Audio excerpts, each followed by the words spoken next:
All right, I got some good news. Now, for those of you that saw my last live, you were like, oh, Joel, why are you so down on The Voice? Why are you so upset about the New South Wales election? So we've got some good news.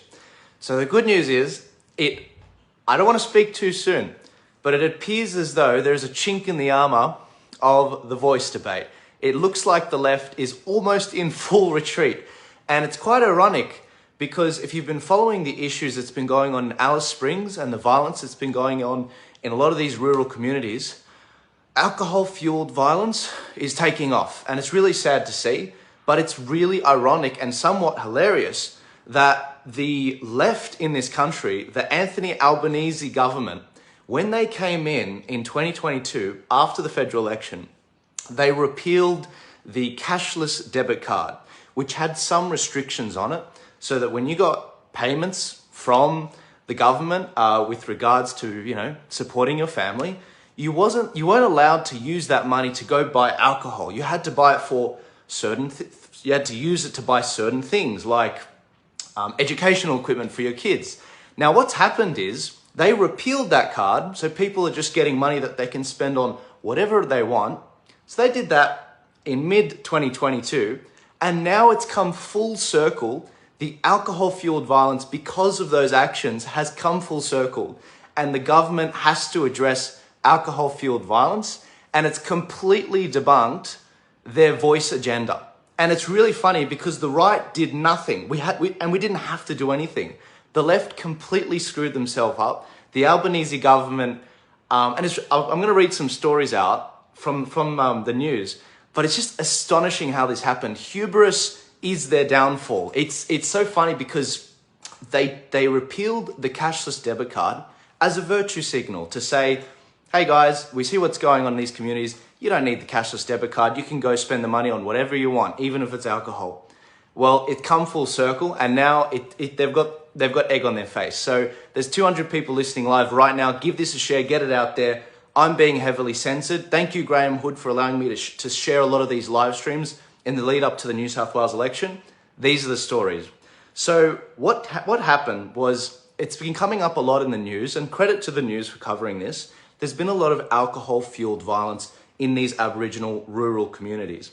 And so what ended up happening was Ben Fordham had Anthony Albanese on the show, and he talked a bit about The Voice.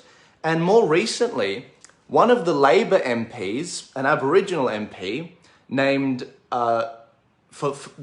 she's the member for Lingiari, she came out and made the point that now's not the time for the Aboriginal Voice debate. It looks really stupid that we're doing this while we've got violence happening in Aboriginal communities. Now, she's very right, but I think what she also senses is that the Australian people don't want The Voice. They don't. In Queensland and in WA, they're most likely going to vote against The Voice. So in order to get a referendum up, you need 3 states to vote yes in order to get it passed, and you need a majority of the states to also vote yes. So in order for the yes vote to get passed, they need at least 3 states. Now, WA and Queensland, they're most likely going to vote no. So Labor just needs 3 states to get it up. And so this Labor MP, it appears as though she's using this as an opportunity to actually say, now is not the right time to do the vote. We might lose the vote. And so one thing, for those of you that don't usually follow politics, you really need to understand, Labor MPs and the left are very disciplined. They do not actually come out against their own side and talk about it. And so they never oppose the narrative. They never go against the party line. And so the fact that she came out and then a couple of days later walked the comments back says a lot about what's going on behind the scenes.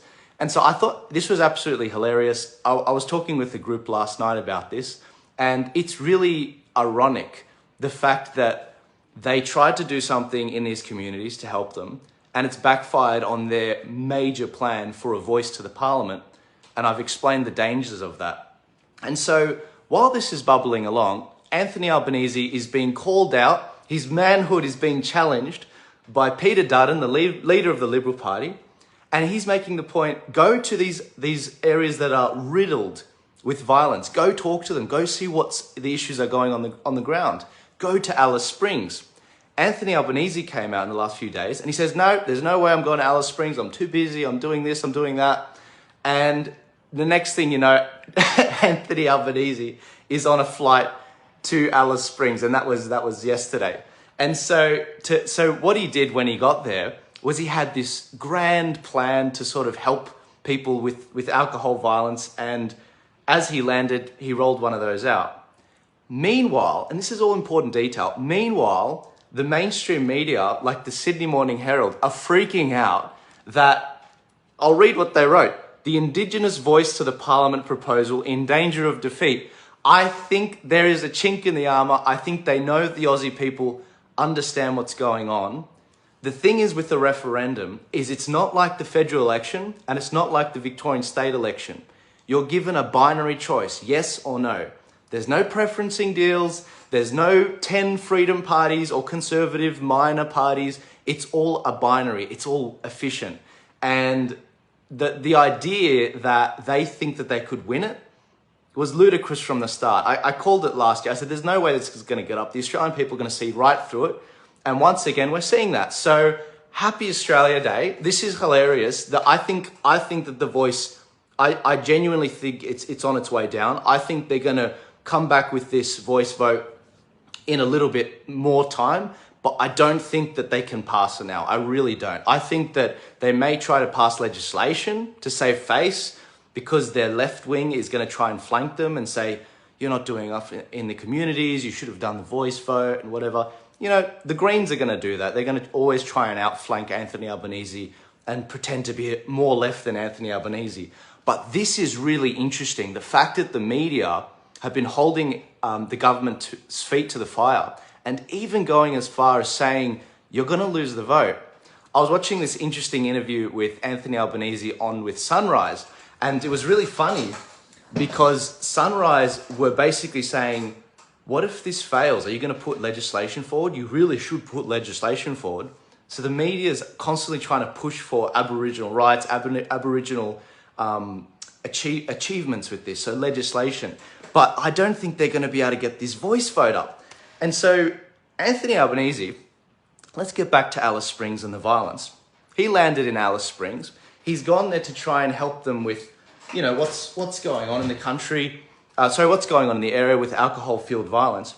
And he rolls out this plan.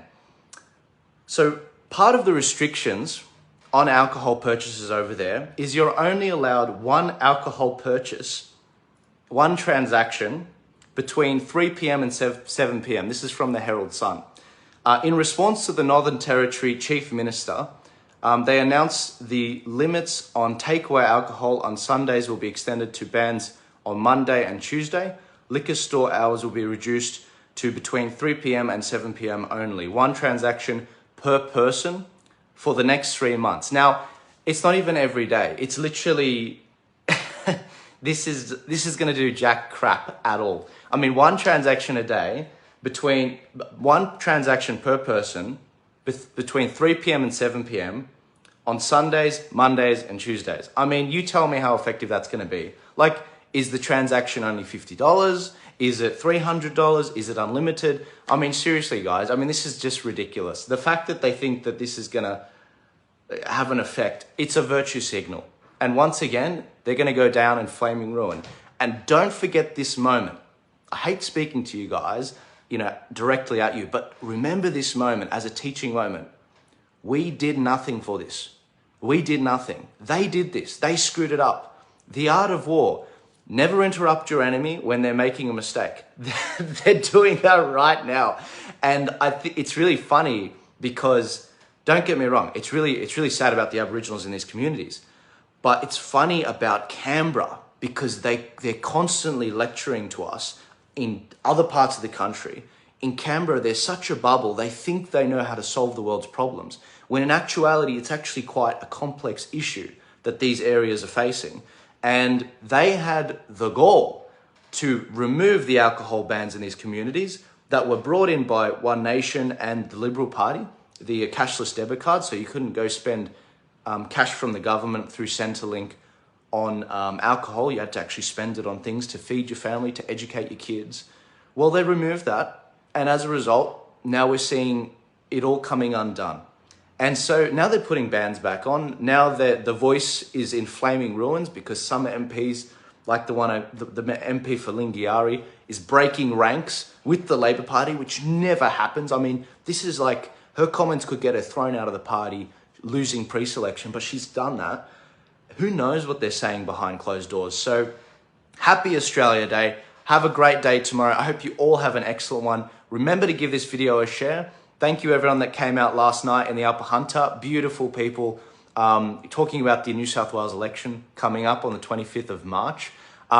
Remember to see a lot of those clips that come out in the coming days and weeks. And don't forget, if you're up in Coffs Harbour, I'll be speaking at the Church and State Conference on the 11th of February. I'd love to see you guys there. I know a lot of people on Graham Hood's page live up in the Tweed Head area. I'd love to see you there. I've got a discount code for the tickets. I'll put the link to the tickets for Church and State Coffs Harbour in the description. Use the discount code, all in caps, TPA, stands for Turning Point Australia. TPA, you'll get 10% off. I'll see you guys there. Those tickets are getting absolutely snatched up right now. And I think it's going to be a good event. It's limited tickets, only 200 tickets. Mark Latham will be there. A number of other speakers will be there. Dave Pello will be there and a number of others. And I think you guys are going to really enjoy it. And it'll be good. But happy Australia Day. You guys have a great day. Again, it's very sad what's going on in these Aboriginal communities, but they should never have removed these alcohol bans in these communities. They should stop with the virtue signalling. They should stop with the wastage of money that's being poured into boards that are in Canberra rather than actually coming up with productive ways to help the Aboriginal people. The Aboriginal people do not want a voice. Western Sydney doesn't want a voice. A lot of rural Australia doesn't want a voice. The fact that this was ever going to get up is ridiculous. Give this a share, give this a like. Thanks guys so much, and I'll see you later. Happy Australia Day.